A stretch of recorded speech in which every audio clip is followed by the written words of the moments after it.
गुरुचरित्रातील ही कथा न ऐकणे म्हणजे दत्तगुरूंचा मोठा आशीर्वाद गमावणे. कारण या कथेत इतकी शक्ती आहे की ही कथा फक्त शांत मनाने ऐकल्याने दत्तगुरू आपलं वाईट करणाऱ्या मनुष्यांना फटकावतात आणि आपले मरेपर्यंत रक्षण करतात. गुरुचरित्रातील ही कथा शांत मनाने श्रवण केल्याने कितीही मोठे रोग, आजार किंवा कितीही मोठे शत्रू, दुःख, दारिद्र्य, कोणतीही मोठी अडचण या कथेच्या पुढे टिकू शकत नाही. त्यामुळे ही कथा पाहून दुर्लक्ष करू नका. ही कथा शेवटपर्यंत ऐकल्याने तुझं मन शांत होईल. तुझ्या दुःखी भाग्यात दत्तगुरू साक्षात समोर येऊन चमत्कार करतील आणि मरेपर्यंत परमेश्वराचा हात तुझ्या डोक्यावर राहील. त्यामुळे ही कथा अर्ध्यावर ऐकून सोडून देण्याची चुकी करू नको. कारण ही कथा शेवटपर्यंत ऐकली नाही तर तुला या कथेचे फळ प्राप्त होणार नाही. दत्तगुरूंचा कृपा आशीर्वाद प्राप्त करण्यासाठी आत्ताच कमेंट बॉक्समध्ये प्रेमाने दत्तगुरू चमत्कार करा टाईप करा. तसेच दत्तगुरूंच्या 3 भक्तांना गुरुचरित्रातील ही पवित्र शक्तिशाली कथा शेअर करा. नक्कीच तुम्हाला या कर्माचे मोठे फळ दत्तगुरू प्राप्त करतील. हे दत्तगुरू परमेश्वरा, ही कथा शेवटपर्यंत ऐकणाऱ्या मनुष्याची सर्वात मोठी इच्छा पूर्ण करा. हा आशीर्वाद ही कथा सांगण्यापूर्वी तुमच्याकडे मागून या कथेला सुरुवात करत आहे. त्या रात्री आकाश भरून आलं होतं. पावसाचे थेंब छपरावर पडत होते. जसे कोणीतरी अंतःकरणावर प्रश्नांची थाप देत होते. घरात अंधुक दिवा होता आणि त्या दिव्या इतकीच क्षीण आशा एका भक्ताच्या मनात पेटलेली होती. तो भक्त म्हणजेच माधव. माधव काही मोठा नव्हता. नाही त्याच्याकडे संपत्ती होती, नाही सत्ता, नाही ओळख. त्याच्याकडे फक्त एक गोष्ट होती, मनापासून देवावर ठेवलेली श्रद्धा. पण आज ती श्रद्धाही थरथरत होती. आई आजाराने अंथरुणाला खिळलेली. शेतात पीक आले नव्हते. कर्जदार दारात उभे होते. लोक टोमणे मारणारे होते आणि रात्री उपाशी झोपणारी लेकरं होती. हे सगळं पाहून माधव आज पहिल्यांदाच आतून मोडत होता. तो देवासमोर उभा राहिला. डोळ्यात पाणी होतं. आवाज थरथरत होता. देवा, मी कोणाचं वाईट केलं नाही. कधी कोणाची फसवणूक केली नाही. मग माझंच आयुष्य असं का? जर तू खरंच माझ्या पाठीशी असशील तर आज मला काहीतरी सांग.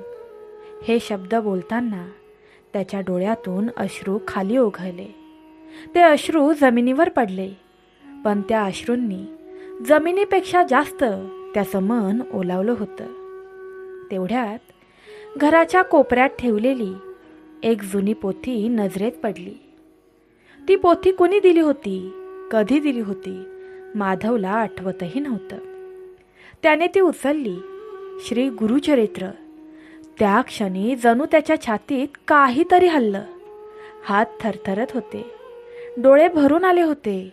त्याने ती पोथी उघडली आणि पहिलेच शब्द डोळ्यासमोर आले. गुरुकृपा असता काय उणे. ते शब्द वाचताच माधव अक्षरशः कोसळला. जसं कोणीतरी त्याच्या अंतःकरणात दडलेलं दुःख ओळखून हळूच म्हणालं असावं, मी आहे, घाबरू नकोस. तो वाचत राहिला. गुरुचरित्रातील त्या कथांमध्ये त्याला स्वतःचं आयुष्य दिसत होतं. काही भक्त होते ज्यांनी अन्याय सहन केला, उपासमार सोसली, अपमान गेले, पण त्यांनी वाईट मार्ग धरला नाही.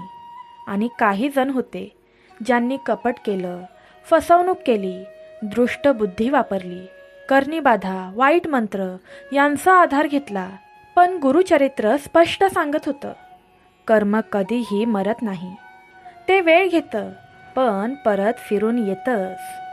माधव थांबला. त्याने स्वतःलाच विचारलं, माझं दुःख म्हणजे शिक्षा आहे का, की गुरुची परीक्षा आहे? आणि त्या क्षणी त्याला एक वेगळीच शांतता जाणवली. जसं कोणीतरी त्याच्या डोक्यावरून हात फिरवला, जसं कोणीतरी त्याच्या पाठीशी उभं राहिलं. त्याला आठवलं, गुरुचरित्रात लिहिलं होतं, जो भक्त अंतकरणाने गुरुशरण जातो त्याच्या भोवती अदृश्य संरक्षण तयार होतं. शत्रू, दोष, करणीबाधा हे फार काळ टिकत नाही. त्या रात्री माधव पहिल्यांदाच शांत झोपला. घरात परिस्थिती बदललेली नव्हती, पैसे आलेले नव्हते, दुःखही संपलेलं नव्हतं, पण एक गोष्ट बदललेली होती, त्याच्या मनातील भीती. आता त्याला इतकंच वाटत होतं, मी एकटा नाही, गुरु माझ्या पाठीशी आहेत. आणि जिथे गुरु उभे असतात तिथे अंधार कितीही दाट असला तरीही तो जास्त काळ टिकत नाही. भक्तांनो, ही कथा तुमच्या मनावर थोडाही प्रभाव टाकत असेल तर कमेंट बॉक्समध्ये दिगंबरा दिगंबरा श्रीपाद वल्लभ दिगंबरा प्रेमाने टाईप करा आणि ही चमत्कारी कथा शेवटपर्यंत ऐकत राहा. बघा, माझा शब्द आहे, तुमच्याही नशिबाचे फासे बदलल्याशिवाय राहणार नाही. सकाळ झाली. पावसाचा आवाज थांबला होता, पण माधवच्या मनात काल रात्रीचे शब्द अजूनही घुमत होते. मी एकटा नाही, गुरु माझ्या पाठीशी आहेत. तो उठला, आईकडे पाहिलं. तिच्या श्वासात अजूनही त्रास होता, पण चेहऱ्यावर कालपेक्षा थोडी शांतता होती. माधव बाहेर पडला. गावातून शेताकडे जाताना लोकांचे कटाक्ष त्याच्यावर होते. काही सहानुभूतीने पाहत होते, पण बहुतेकांच्या नजरेत एक वेगळीच भावना होती, उपेक्षा आणि लपलेला आनंद. त्याच्या गावात एक मनुष्य होता, रघुनाथ. पैसा होता, पण मन मात्र काळं होतं. लोकांना फसवून कर्ज देणारा, गरिबांच्या जमिनी घेणारा आणि वरून देवाचं नाव घेणारा. माधवच्या संकटात रघुनाथाचं नाव नेहमी पुढे यायचं. तुझ्या शेतावर दोष आहे, तुझ्यावर करणी झाली आहे, माझ्या शब्दा वाचून तुझं काही होणार नाही, असं सांगून तो माधवला कायम भयात ठेवायचा. पण त्या दिवशी माधवच्या मनात भीती नव्हती. तो शांत होता, असामान्य शांत. जणू त्याच्या भोवती काहीतरी अदृश्य उभं होतं. रघुनाथ त्याला पाहून हसला. काय रे माधवा, आज फार शांत दिसतोयस, कर्ज कसं फेडणार आहेस? माधव काहीच बोलला नाही. तो फक्त मनात म्हणाला, गुरुदेव, तुमचं आहे ते तुमच्याच हातात आहे. आणि आश्चर्य म्हणजेच पहिल्यांदाच रघुनाथाच्या बोलण्यात धार नव्हती. त्या दिवशी दुपारी गावात बातमी पसरली. रघुनाथने ज्या लोकांची जमीन बळकावली होती त्या पैशांमध्ये काहीतरी घोळ निघाला होता. सरकारी चौकशी सुरू झाली होती. लोक कुजबुजायला लागले. माधवने ऐकलं, पण आनंद केला नाही. तो फक्त एवढाच म्हणाला, कर्म परत फिरतं. त्या रात्री तो पुन्हा गुरुचरित्र उघडून बसला. आज त्याला वाचायला लागत नव्हतं. शब्द आपोआप मनात उतरत होते. वाईट कर्म करणारा स्वतःचाच शत्रू बनतो आणि जो अन्याय सहन करूनही वाईट करत नाही त्याचं रक्षण गुरु स्वतः करतात. तुम्हाला देखील या वाक्यावर, गुरूंच्या या शब्दावर विश्वास असेल तर कमेंट बॉक्समध्ये श्री गुरुदेव दत्त प्रेमाने टाईप करा. माधवच्या डोळ्यात पाणी आलं. पहिल्यांदाच दुःखातून नाही, कृतज्ञतेतून. आई अचानक थोडी सावरली. तिचा आवाज स्पष्ट झाला. ती म्हणाली, बाळा, काल रात्री मला स्वप्न पडलं. केशरी वस्त्रातील एक तेजस्वी पुरुष माझ्या डोक्यावरून हात फिरवत होता. माधव काहीच बोलला नाही. तो फक्त डोळे मिटून बसला, कारण त्याला आतून खात्री होती गुरु आले होते. त्या दिवसानंतर माधवचं आयुष्य लगेचच बदललं नाही, पण जे बदललं ते फार मोठं होतं. भीती निघून गेली होती, तक्रार संपली होती आणि मनात एक अढळ विश्वास रुजला होता. जे होईल ते गुरूंच्याच इच्छेने होईल आणि जे चुकीचं आहे ते जास्त काळ टिकणार नाही. गावात रघुनाथची पकड सैल होत चालली होती. लोक त्याच्यापासून दूर जायला लागले आणि माधवकडे लोक शांतपणे पाहू लागले, जणू त्याच्या भोवती काहीतरी अदृश्य कवच आहे असं त्यांना जाणवत होतं. त्या रात्री माधवने देवासमोर बसून फक्त एवढंच म्हटलं, देवा, माझं दुःख तू घेतलं नाहीस, पण मला सहन करण्याचं बळ दिलंस. हे माझं भाग्यच आहे. आणि जिथे सहनशीलता येते तिथेच चमत्काराची सुरुवात होते. त्या दिवसानंतर काही आठवडे गेले. माधवचं आयुष्य बाहेरून पहिलं होतं तसंच होतं. कर्ज होतं, शेत अजूनही कोरडंच होतं. आई पूर्णपणे बरी झाली नव्हती, पण माधवच्या मनात आता घाई नव्हती, तक्रारही नव्हती, देवाला प्रश्न विचारण्याची धडपडही नव्हती. तो रोज सकाळी उठून गुरुचरित्राला नमस्कार करायचा आणि मनात फक्त एवढंच म्हणायचा, माझं आयुष्य आता माझं राहिलेलं नाही, ते गुरूंच्या चरणी अर्पण झालं आहे. आणि ज्या दिवशी माणूस स्वतःला देवापाशी सोडतो, स्वतःला देवाला अर्पण करतो, त्या दिवशी देव त्याला उचलून धरतो. एक दिवस माधव शेतात काम करत असताना आकाश अचानक ढगांनी भरून आलं. जोरदार वारा सुटला आणि काही क्षणातच पावसाची धार कोसळली. माधव थांबला. त्याने आकाशाकडे पाहिलं. त्या पावसात त्याला भीती वाटली नाही, कारण त्या पावसात त्याला आशीर्वादाचा स्पर्श जाणवत होता. तो भिजतच उभा राहिला. डोळे मिटले आणि ओठांवर नकळत शब्द आले, श्री गुरुदेव दत्त. त्या क्षणी शेजारच्या शेतात गोंधळ उडाला. रघुनाथाचं शेत, जिथे त्याने फसवणुकीने जमीन घेतली होती, तिथे पाणी साचू लागलं. निचरा नसल्याने पीक आडवं पडलं. लोक धावत आले. कोणी काहीही करत नव्हतं. आणि माधवच्या शेतात, तिथे पाणी व्यवस्थित साठत होतं. माती ओलसर होत होती. जणू जमिनीलाच नवसंजीवनी मिळत होती. लोक एकमेकांकडे पाहू लागले. कोणी हळूच म्हणालं, हे कसं काय शक्य आहे? माधव काहीच बोलला नाही. तो फक्त मनात म्हणाला, हे माझं नाही, हे गुरूंचं वरदान आहे. त्या संध्याकाळी गावात अजून एक बातमी आली. रघुनाथच्या घरात अचानक आजारपण वाढलं होतं. वैद्य, औषधं, धावपळ, पैसा असूनही मनाची शांती नव्हती. आणि माधवच्या घरात आई शांत झोपली होती. पहिल्यांदाच तिला वेदना नव्हत्या.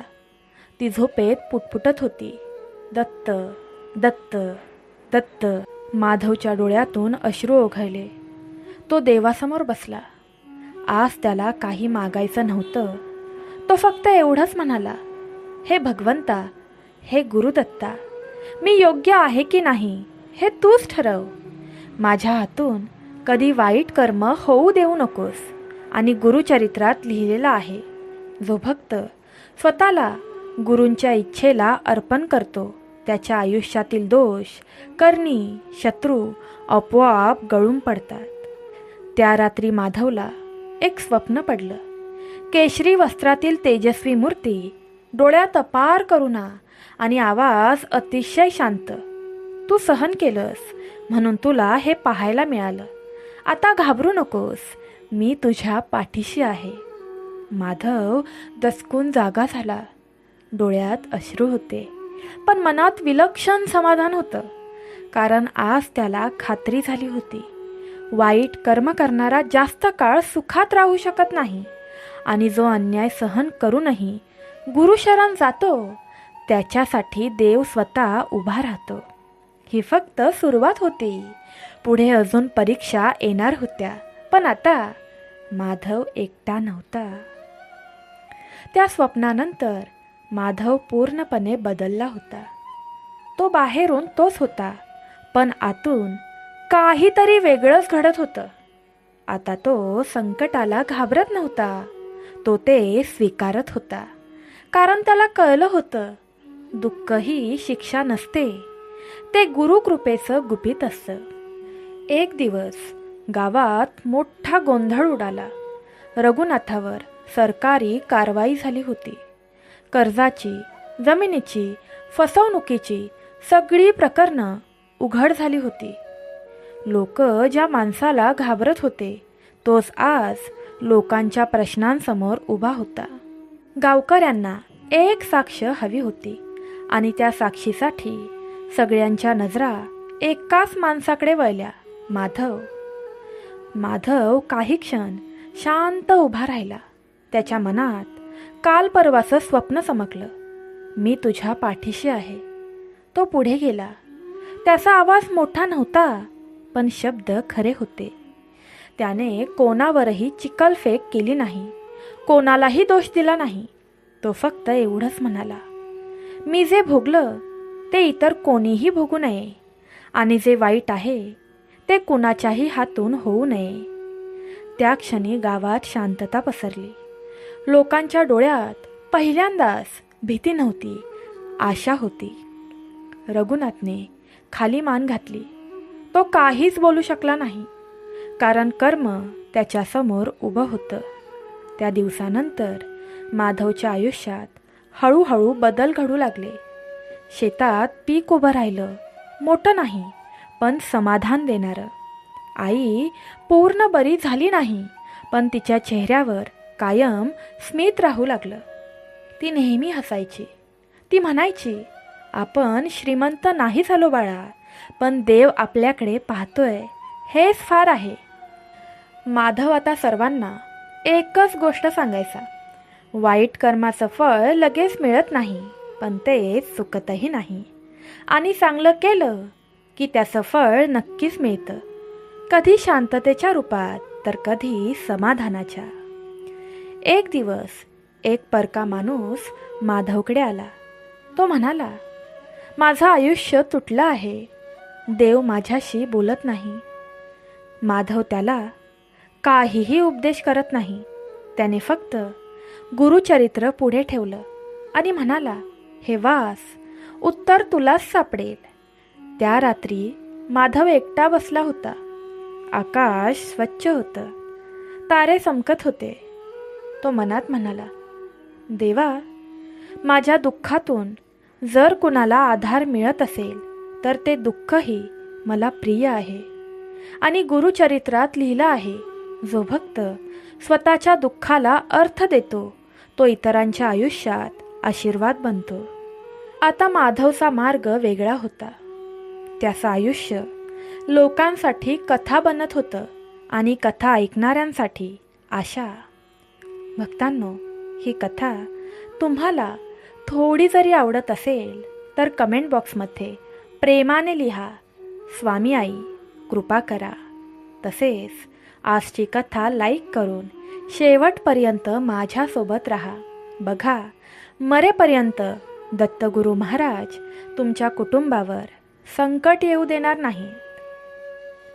माधवचं आयुष्य आता लोकांच्या नजरेत बदलत चाललं होतं. तो काही चमत्कार दाखवत नव्हता, तो कोणाला प्रवचनही देत नव्हता, पण त्याच्या आसपास बसलं की मन आपोआप शांत व्हायचं. लोक म्हणायचे, त्याच्या बोलण्यात काहीतरी आहे. त्याच्याकडे बसलं की काळजावरचं ओझं हलकं होतं. माधव हसायचा, कारण त्याला माहीत होतं ते त्याचं नाही, हे गुरुचरित्राचं फलित आहे. एके संध्याकाळी गावाच्या बाहेरच्या बाजूला एक स्त्री रडत बसलेली होती. केस विस्कटलेले, डोळे सुजलेले आणि आवाजात हताशपणा. माधव तिथे थांबला. त्याने काही विचारलं नाही, फक्त शांतपणे जवळ बसला. बराच वेळ गेल्यावर ती स्त्री बोलू लागली, माझ्या आयुष्यात काहीच उरलं नाही. नवरा गेला, मुलगा आजारी, लोक म्हणतात माझ्यावर दोष आहे. हे ऐकताच माधवाच्या डोळ्यात पाणी आलं, कारण हे शब्द कधी काळी त्याच्याही आयुष्याचा भाग होते. तो हळूच म्हणाला, दोष नसतो, आपण थकलेले असतो. तिने त्याच्याकडे पाहिलं. पहिल्यांदाच तिच्या नजरेत भीतीपेक्षा थोडीशी आशा होती. माधव तिला घरी घेऊन आला. आईने तिला पाणी दिलं, थोडं अन्न दिलं. त्या रात्री माधवाने गुरुचरित्र उघडलं. तो मोठ्याने वाचत नव्हता, पण प्रत्येक शब्द त्या स्त्रीच्या मनात उतरत होता.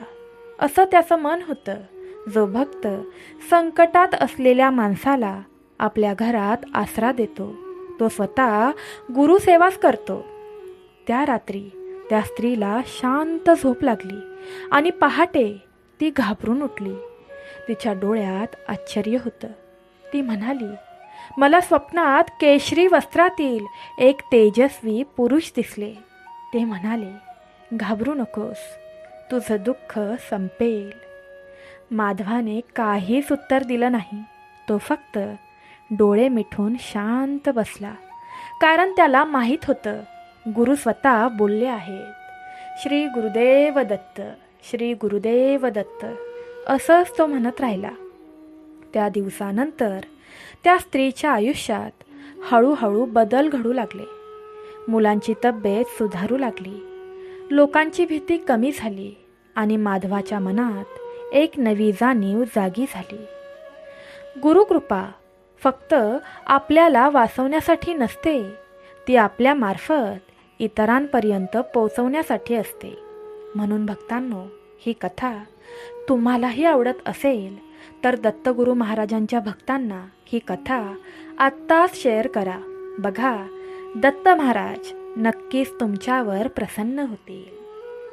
त्या रात्री माधव एकटा बसला होता. डोळे मिटले होते, श्वास शांत होता आणि आतून एक आवाज आला, तू जे सहन केलंस ते व्यर्थ नव्हतं. आता तुझं आयुष्य इतरांसाठी कवच बनेल. त्या क्षणी माधवच्या अंगावर शहारे आले, कारण त्याला समजलं, देव माणसाला दुःख देतो ते त्याला तोडण्यासाठी नाही, तर त्याला आधार बनवण्यासाठी. आणि जो भक्त गुरुशरण पूर्णपणे जातो, त्याच्या भोवती असलेलं संरक्षण फक्त त्याच्यासाठीच नसतं, ते त्याच्या संपर्कात येणाऱ्या प्रत्येकासाठी असतं. त्या दिवसानंतर माधवच्या आयुष्यात एक वेगळीच ओढ निर्माण झाली होती. तो आता फक्त स्वतःच्या दुःखापुरता उरलेला नव्हता. त्याचं मन आसपासच्या वेदना ओळखू लागलं होतं. एक सकाळ होती. माधव घराबाहेर पडला तर गावाच्या वेशीवर एक गोमाता उभी होती. अंगावर जखमा, डोळ्यात वेदना, पोट रिकामं.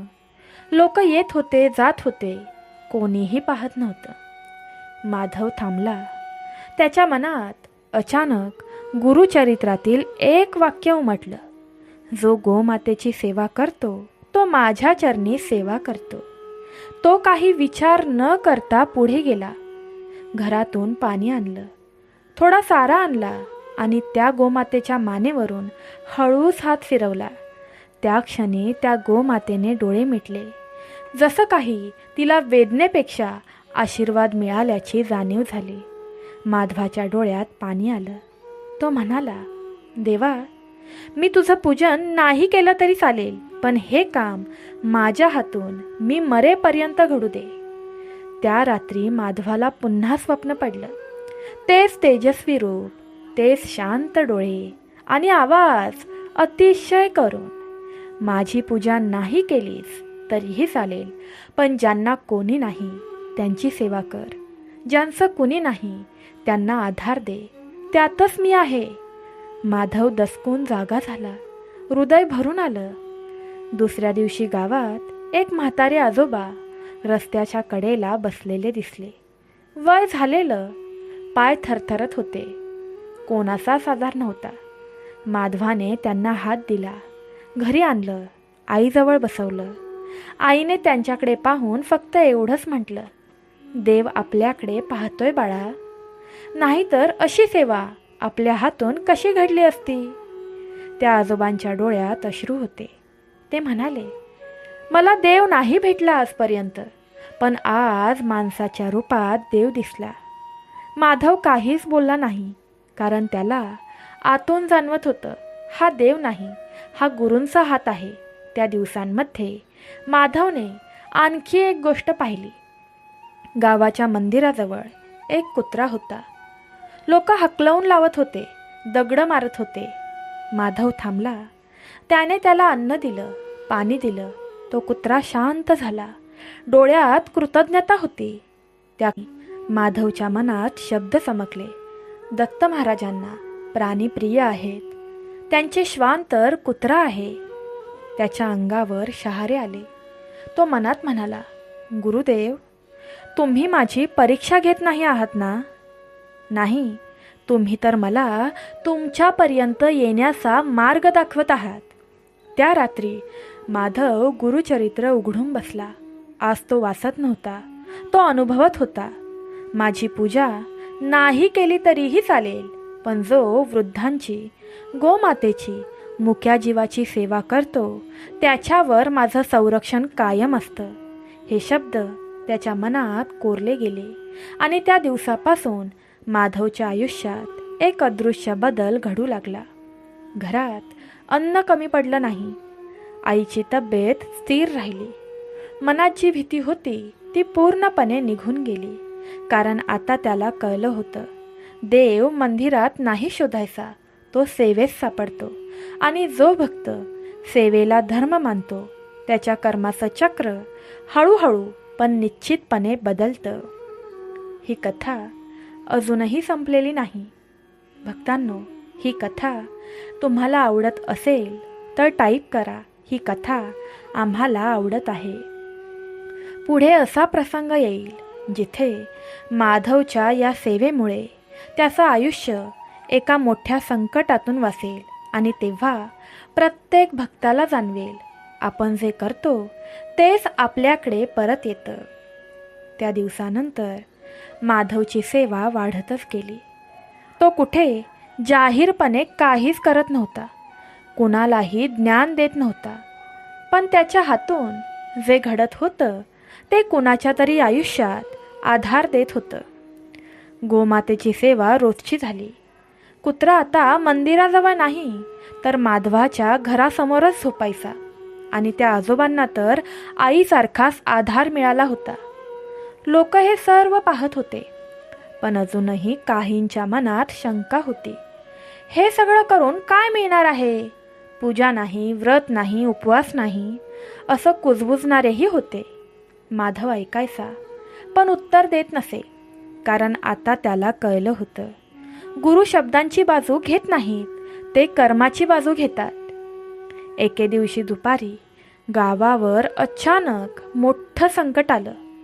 आकाशात काळे ढग जमले, वारा सुटला आणि जोरदार वादळ सुरू झालं. लोक घाबरून घरात पळाले. जनावरं सैरावैरा धावू लागली. माधवला आठवलं, गोमाता अजूनही बाहेरच होती. तो विचार न करता धावला.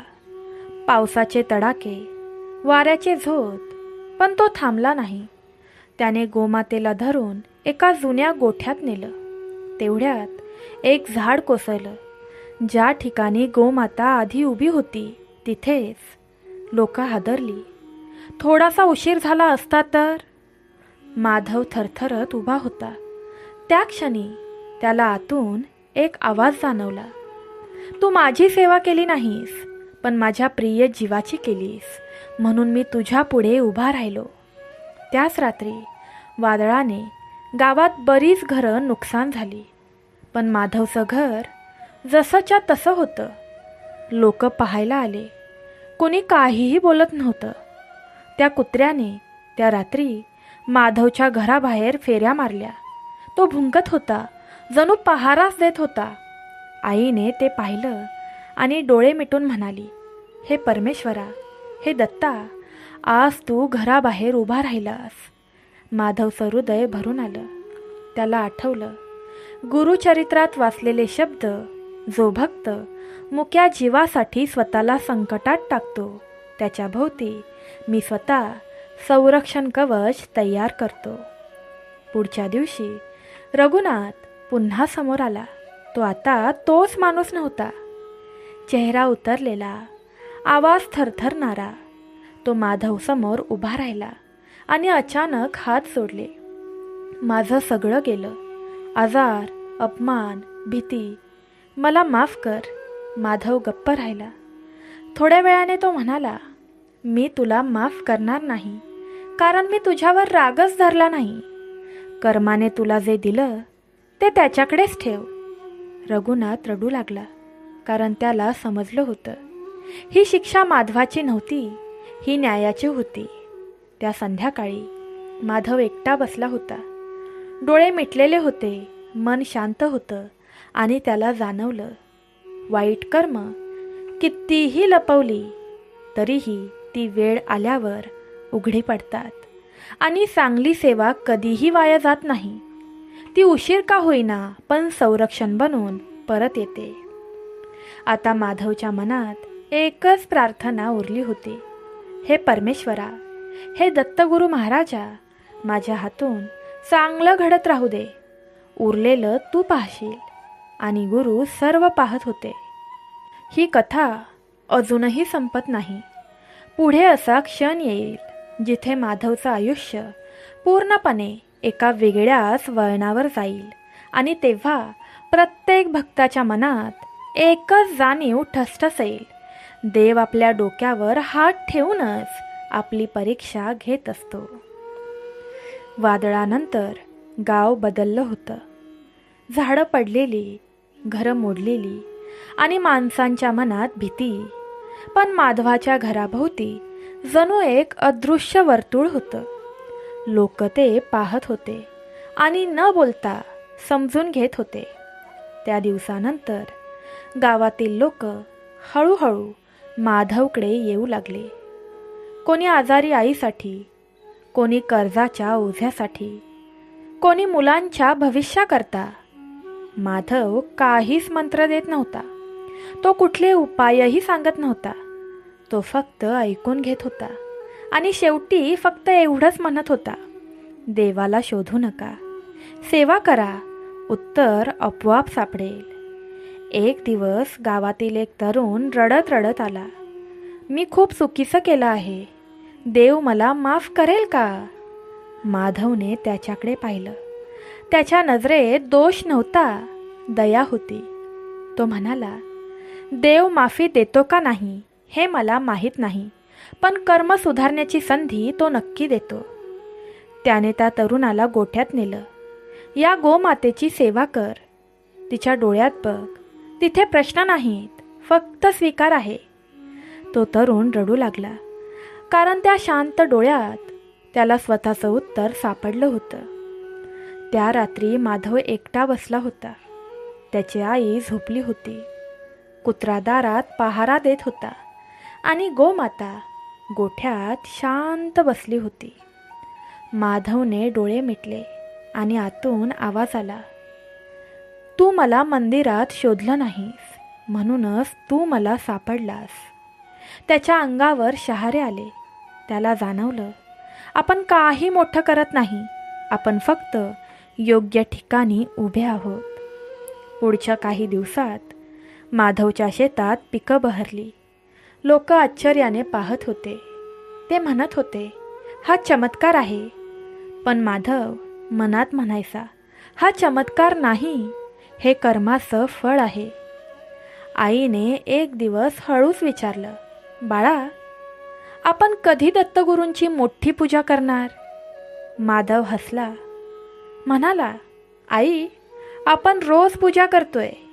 गोमातेला पाणी देताना, आजोबांना आधार देताना, या कुत्र्याला अन्न देताना. आईच्या डोळ्यात पाणी आलं. ती म्हणाली, मग दत्त खुश असतील ना? माधव शांतपणे म्हणाला, ते तर आधीपासूनच आपल्यावर आनंदी आहेत. त्या रात्री माधवला पुन्हा स्वप्न पडलं. तेच तेजस्वी रूप, पण आज काही वेगळंच होतं. गुरु हसत होते. ते म्हणाले, ज्याला मी सापडतो तो मला बांधून ठेवत नाही, तो मला इतरांपर्यंत पोचवतो. माधवच्या डोळ्यातून आनंद अश्रू वाहू लागले, कारण त्याला आज कळलं होतं, आपलं आयुष्य आपल्यापुरतं नसतं, ते इतरांच्या आशेसाठी असतं, इतरांच्या आधारासाठी असतं, आणि या माध्यमातूनच देव आपल्याला ओळखतो. भक्तांनो, ही कथा शेवटपर्यंत ऐकत राहा, कारण या कथेचा तुमच्या जीवनावर भयंकर मोठा परिणाम होणार आहे. त्या रात्री माधव गाढ झोपेत होता. त्याच्या अंतरंगात हलकी शांती जाणवत होती. पण अचानक त्याचे स्वप्न उघडले. त्याच्यासमोर तेजस्वी रूपात दत्तगुरू उभे होते. ते प्रेमाने हसत होते, हात वर करून आशीर्वाद देत होते. त्यांच्या डोळ्यात अशी कृपा होती, जणू आकाशात चमकणाऱ्या सगळ्या ताऱ्यांचा प्रकाश त्यातून वाहत होता. गुरु म्हणाले, माधव ऐक, लोकांना प्रश्न पडतो, मला देव प्रसन्न करायला तासनतास कष्ट करावे लागतील का? रोज व्रत, रोज पूजा, मोठे होम, मंत्रपाठ, हे सर्व करणे गरजेचे आहे का? मी तुला सांगतो, नाही. मी प्रसन्न होतो त्या नामाने जे प्रेमाने हृदयातून केले जाते. जिथे तू बसशील तिथे शांती आहे. त्या एका शांत ठिकाणी फक्त 5 मिनिटांचे प्रेमाने केलेले नामस्मरण, तेच माझ्यासाठी सर्वात मोठे व्रत आहे. स्वार्थ नको, लक्षात ठेव. फक्त मनापासून हृदयातून केलेली प्रार्थना, त्यात करुणा आणि भक्ती असावी, तेच मला प्रिय आहे. तुझा पैसा, मोठी पूजा, व्रत, होम, त्यांनी मला काहीही लाभ होत नाही. फक्त प्रेमाने केलेले नाम मी स्वीकारतो आणि त्या भक्तावर भरभरून कृपा करतो. अजून लक्षात ठेव, जो मनुष्य आपला प्रपंच सांभाळतो, दत्तगुरूंचे नाम घेतो, स्वामी समर्थ आईचे नाव घेतो, त्याच्यावर स्वामींची कृपा होणार नाही असे कधीही शक्य नाही. त्यांच्या भाग्यात अशक्य गोष्टीही शक्य होतात, कारण प्रपंच सांभाळून भक्ती करणारा मनुष्य भगवंतास अत्यंत प्रिय असतो. माधव डोळे मिटून हे ऐकत होता. त्याला जाणवलं, साध्या शब्दात, साध्या वेळेत केलेले प्रेमाचे नाव कधीही तासनतास केलेल्या कृत्यापेक्षा जास्त मूल्यवान आहे. गुरु पुढे म्हणाले, भक्त जिथे प्रेमाने बसतो तिथे मी असतो. भक्त जिथे दुःख सहन करतो तिथे मी उपस्थित असतो. भक्त जिथे दुसऱ्यांच्या सेवा करतो तिथे मी आशीर्वाद देतो. माधवाच्या डोळ्यात अश्रू आले, पण ते दुःखाचे नव्हते, ते होते शांतीचे, हलकेपणाचे, देव जवळ असल्याचे. त्याला कळलं, फक्त हृदयातून प्रेमाने केलेले नाम, करुणा, भक्ती असलेले कर्म, तेच भगवंताला प्रिय आहे आणि त्यामुळेच भक्ताला अनंत कृपा मिळते. माधवाचं आयुष्य आता गावापुरतं राहिलंच नव्हतं. लोक दूरवरून येऊ लागले होते. कोणी आपल्या बाळाला हातात घेऊन, कोणी डोळ्यात अपयश घेऊन, कोणी मनात भीती, चिंता, संशय घेऊन. आजचं युग वेगळं होतं. इथे तलवारी नव्हत्या, पण शब्दांनी केलेल्या जखमा होत्या. इथे शत्रू समोर नव्हते, पण पाठीमागे कट रचले जात होते. इथे करणी कमी होती, पण नकारात्मक विचार जास्त होते. एक दिवस एक तरुण आला. तो म्हणाला, माझ्या आयुष्यात सगळं आहे, पण मन शांत नाही. रात्री झोप लागत नाही. सतत भीती वाटते. कोणीतरी माझं वाईट करतंय असं वाटतं. माधव त्याच्याकडे पाहत राहिला. थोडा वेळ शांतता होती. मग तो हळूच म्हणाला, वाईट करणारा बाहेर नसतो, तो आत असतो. भीती, शंका, द्वेष हेच आजच्या युगातील सगळ्यात मोठे शत्रू आहेत. तो तरुण खाली पाहू लागला. माधव पुढे म्हणाला, गुरुचरित्र सांगतं, जो भक्त स्वतःच्या मनावर विजय मिळवतो त्याच्यावर कोणताही शत्रू जास्त काळ टिकू शकत नाही. त्याने त्या तरुणाला गोमातेकडे नेलं. तिच्या पाठीवरून हात फिरवायला सांगितला. हिला काही अपेक्षा आहेत का? हिला तुझ्या यशाचा हेवा आहे का? हिला तुझ्या अपयशाचा आनंद आहे का? तो तरुण रडू लागला, कारण त्याला जाणवलं आपणच आपलं मन विषारी केलं होतं. त्या दिवसानंतर माधव प्रत्येकाला एकच गोष्ट सांगू लागला, आज पूजा कमी झाली आहे, पण सेवा कमी झाली तर धोका आहे.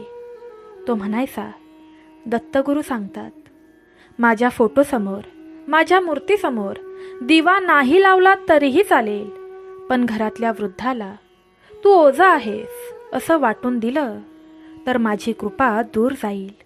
एक स्त्री आली, ती म्हणाली, माझ्यावर सतत अन्याय होतोय, लोक मला खाली खेचतात. माधव शांतपणे म्हणाला, तू कुणाला आज प्रेमाने पाणी दिलंस का? कुणाला 2 शब्द प्रेमाचे बोललीस का? कोणत्या मुक्या जीवाला हात लावला आहेस का, तोही प्रेमाने? ती गोंधळली. तो म्हणाला, गुरुचरित्रात स्पष्ट आहे, जो दुसऱ्याच्या वेदनेवर मलम लावतो त्याच्यावर कोणीही वार करू शकत नाही. हळूहळू लोकांना जाणवू लागलं, माधव कुठलीही जादू करत नव्हता, तो कर्माचं गणित सांगत होता. आजच्या युगात शत्रू म्हणजे नातेवाईक असतात, आपल्या कामाच्या ठिकाणी काही सहकारी असतात, खोटे आरोप असतात, मानसिक ताण असतो. माधव म्हणायचा, शत्रूंचा नाश म्हणजे त्यांचं वाईट होणं नव्हे, शत्रूंचा नाश म्हणजे त्यांचं तुमच्यावरचं सामर्थ्य संपणं. तो पुढे म्हणायचा, गुरूंचं संरक्षण कवच दिसत नाही, पण ते मनावर बसतं आणि ज्यांचं मन स्थिर आहे त्याला कोणीही तोडू शकत नाही. एक दिवस आईने विचारलं, बाळा, लोक तुला संत म्हणू लागले आहेत. माधव हसला. तो म्हणाला, आई, मी फक्त इतकंच शिकलो आहे, आजच्या युगात देवाला शोधायचं असेल तर संकटात असलेल्याच्या बाजूला उभं राहायचं. त्या रात्री तो बराच वेळ शांत बसला. त्याच्या मनात विचार आला, आजचा भक्त मंदिरात जातो पण मनात राग घेऊन, देवाला नमस्कार करतो पण घरी आई वडिलांशी कटू बोलतो आणि मग म्हणतो देव माझं ऐकत नाही. माधवच्या डोळ्यात पाणी आलं. तो हळूच म्हणाला, देव ऐकत नाही असं नाही, आपण त्या लायक नसतो. त्या रात्री स्वप्न आलं नाही, दर्शन झालं नाही, पण एक विलक्षण शांती होती. आणि माधवला कळलं, गुरुकृपा नेहमीच चमत्कार करत नाही, कधी कधी ती मनही शांत करते आणि तेच सर्वात मोठं चमत्कारासारखं असतं. ही कथा पुढेही वाहते आहे, कारण जोपर्यंत भक्ताच्या मनात भीती आहे तोपर्यंत गुरु त्यांच्या पाठीशी उभेच आहेत. भक्तांनो, ही कथा थोडी जरी तुम्हाला आवडली असेल तर कमेंट बॉक्समध्ये प्रेमाने लिहा, दत्तगुरू माझे रक्षण करा. भक्तांनो, माधव आता लोकांना वेगळ्या पद्धतीने समजावू लागला होता. तो मोठमोठी वाक्ये बोलत नव्हता, प्रवचन देत नव्हता, पण जे बोलायचा ते मनात खोलवर बसायचं. तो म्हणायचा, आजच्या युगात भक्त म्हणतो, माझ्यावर संकट का येतात, माझ्यावरच संकट का येतात, पण गुरुचरित्र विचारतं, तू संकटात कोणाच्या बाजूला उभा राहिलास? एकदा एक गृहस्थ आले, व्यवसायात बुडालेले, सहकारी फसवणूक केलेली, मनात सुडाची आग. ते म्हणाले, माझं नुकसान झालं, आता त्याचं नुकसान व्हावं अशीच माझी प्रार्थना आहे. त्याने माझं वाईट केलं, आता मी त्याचं वाईट करणार.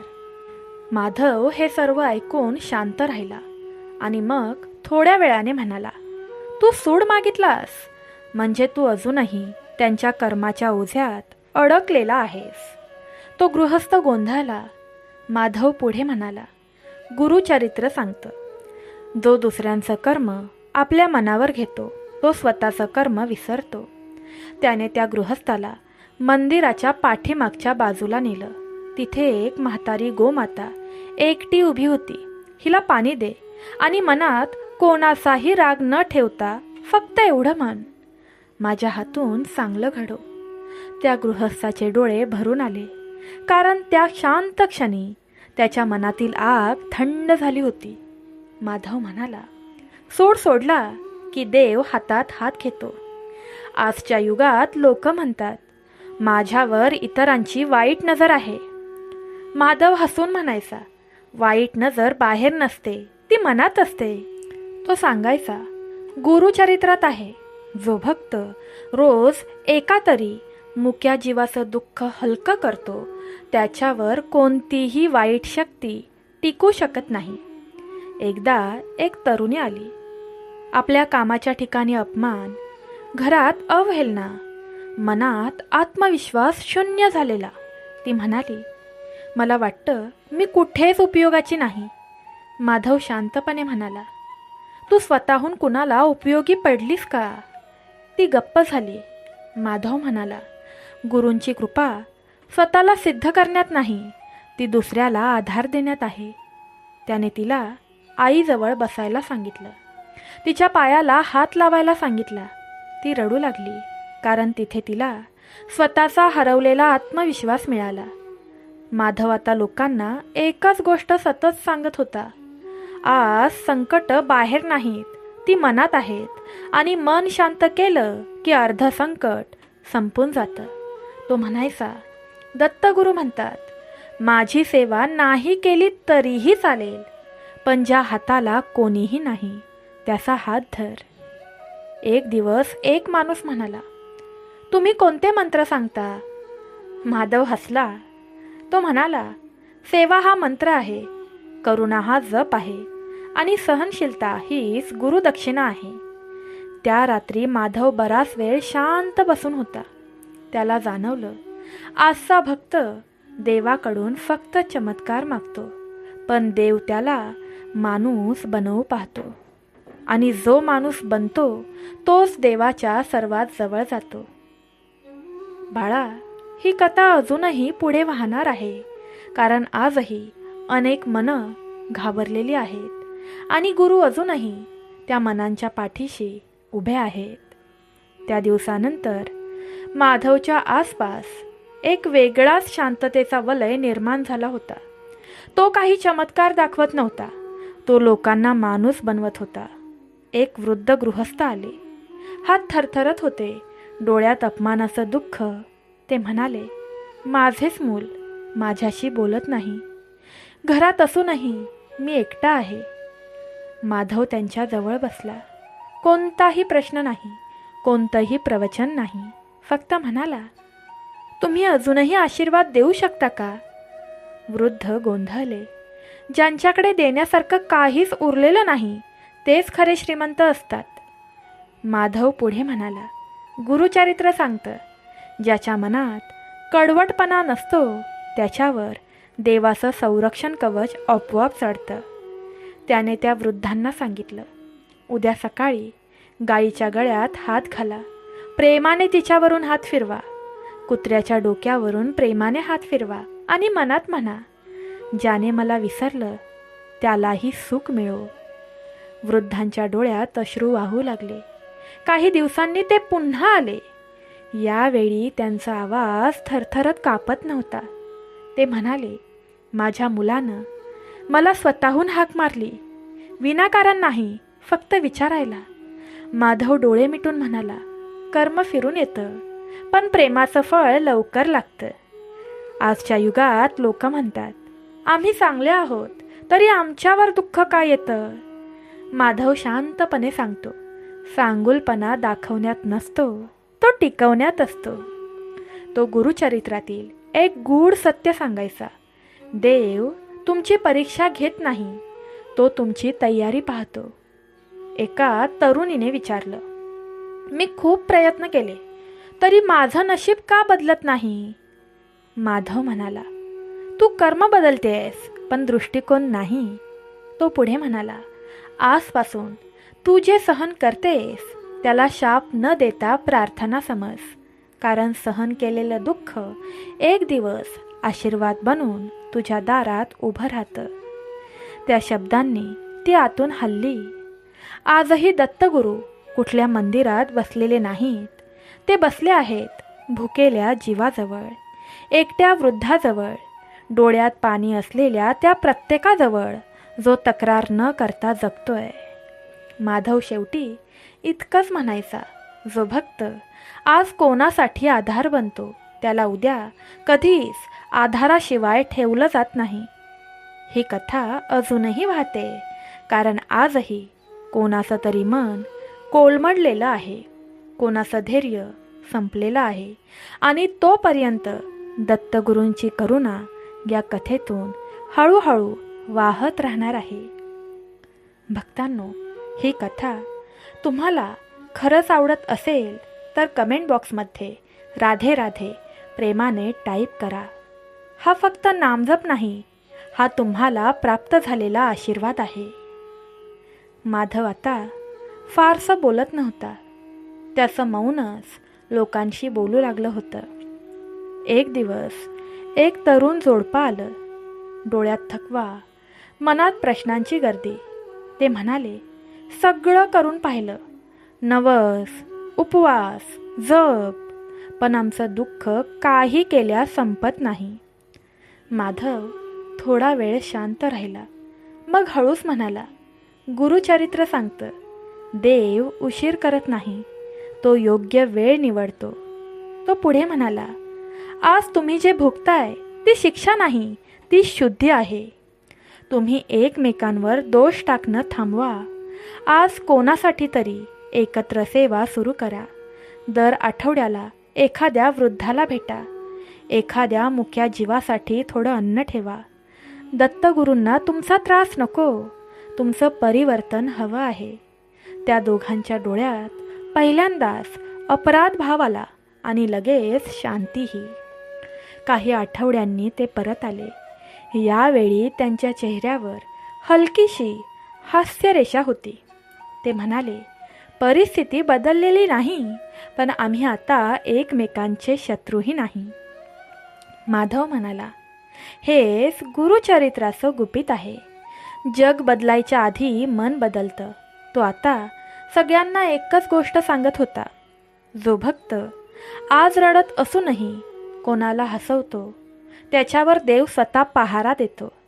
आजच्या काळात भीती वेगळी आहे, शत्रू वेगळे आहेत, पण दत्तगुरूंची कृपा तशीच आहे. करणी, बाधा, दोष हे सगळं सेवेच्या उजेडात आपोआप विरघळतं. कारण जिथे दत्तगुरूंचं नाव आणि कर्माची शुद्धता आहे, तिथे अंधार जास्त काळ टिकू शकत नाही. भक्तांनो, तुम्ही इथपर्यंत ही गुरुचरित्रातील कथा शेवटपर्यंत ऐकत आला आहात. याचा अर्थ एकच, तुमचं भाग्य हळूहळू उजळायला लागलं आहे. दत्तगुरूंचा चमत्कार, तोही सुखाचा, तुमच्या आयुष्यात घडण्याच्या मार्गावर आहे. आता घाबरायची काहीच गरज नाही, कारण दत्तगुरूंचा हात तुमच्या पाठीवर आहे.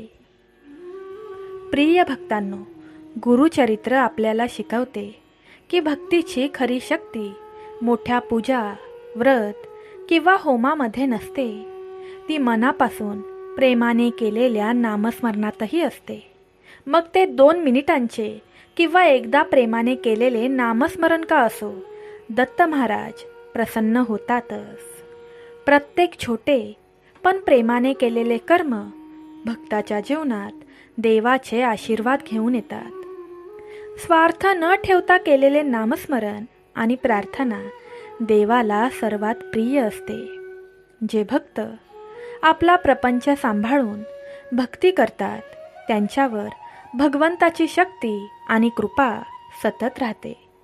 दुःख, भीती आणि शत्रूंचा सामना करताना भक्त हळूहळू जेव्हा सेवा करतो, तेव्हा त्याला देव स्वतः उभा राहून त्याचे संरक्षण करतो. जे भक्त वृद्ध, गरीब किंवा मुक्या जीवांची सेवा करतात, त्यांच्यावर दत्तगुरूंची कृपा आपोआप उघडते. प्रेमाने केलेले नामस्मरण फक्त ते 2 ते 3 मिनिटांचे असले तरीही भगवंताला संपूर्ण प्रसन्न करतात. भक्ती करणारा मनुष्य जिथे आहे तिथे देव उपस्थित आहे. त्याच्या मनातील भीती आणि अंधकार देवाच्या कृपेने दूर होतो. वाईट कर्म केलेली लोक ज्या प्रकारे भोगतात त्यातून भक्ताला कर्माची शास्त्रीय शिकवण मिळते. चांगले कर्म करणारा भक्त देवाच्या आशीर्वादाने संकटांवर विजय मिळवतो. भीती, राग, अहंकार यावर प्रेमाने आणि सहनशीलतेने मात करणारा भक्त कधीही हारत नाही. भक्ताचे जीवन जिथे संकटांनी घेरलेले आहे, देवाच्या कृपेने ते संधी आणि सुखाने बदलते. जे भक्त आज आपल्या मनाच्या शांत ठिकाणी बसून प्रेमाने नामस्मरण करतात, देवाचं नाव घेतात, त्यावर अशक्य गोष्टीही शक्य होतात. भक्त जेव्हा मनापासून सेवा करतो तेव्हा त्याला देवाचा हात आपोआप पाठिंबा देतो. गुरुचरित्र सांगते, जे भक्त प्रेमाने नाम घेतात, प्रार्थना करतात, कोणताही स्वार्थ न ठेवता इतरांची सेवा करतात, प्रेमाने निस्वार्थपणे व्रत पार पाडतात, त्यांचं भाग्य मी स्वतः उजळतो. भक्त जिथे संकटे अनुभवतो देव त्याला अंतर्मुख मार्ग दाखवतो. जे भक्त आपली भक्ती इतरांच्या मदतीसाठी वापरतात त्यांना भूतकाळाची किंवा भविष्यकाळाची वाईट शक्ती पराभूत होत असते. भक्त जिथे प्रेमाने छोटे कर्म करतो देव तिथे मोठे चमत्कार घडवतो. भक्त जेव्हा कर्म पुन्हा येण्याची शिकवण स्वीकारतो तेव्हा त्याला वैयक्तिक आणि आध्यात्मिक प्रगती मिळते. भक्त जिथे आपली भीती आणि चिंता देवावर सोडतो तिथे देव स्वतः उभा राहतो. भक्त जिथे प्रेमाने नाव घेतो, वृद्धांची आणि जीवांची सेवा करतो तिथे भगवंताचे संरक्षण कवच कायम राहते. भक्त जेव्हा हृदयातून प्रेमाने नामस्मरण करतो तेव्हा त्याला कळते की देव नेहमी आपल्या पाठीशी आहे आणि तो प्रत्येक संकटावर विजय मिळवतो. भक्तांनो, अशा प्रकारे आजची गुरुचरित्रातील शक्तिशाली कथा इथेच संपत आहे. आजची कथा तुम्हाला कशी वाटली हे नक्की आम्हाला कमेंट करून सांगा. आणि तुम्ही जर आपल्या चॅनलवर नवीन असाल तर आपल्या आम्ही स्वामी भक्त या चॅनलला सबस्क्राईब करून आपल्या आध्यात्मिक कुटुंबाचा भाग नक्की व्हा.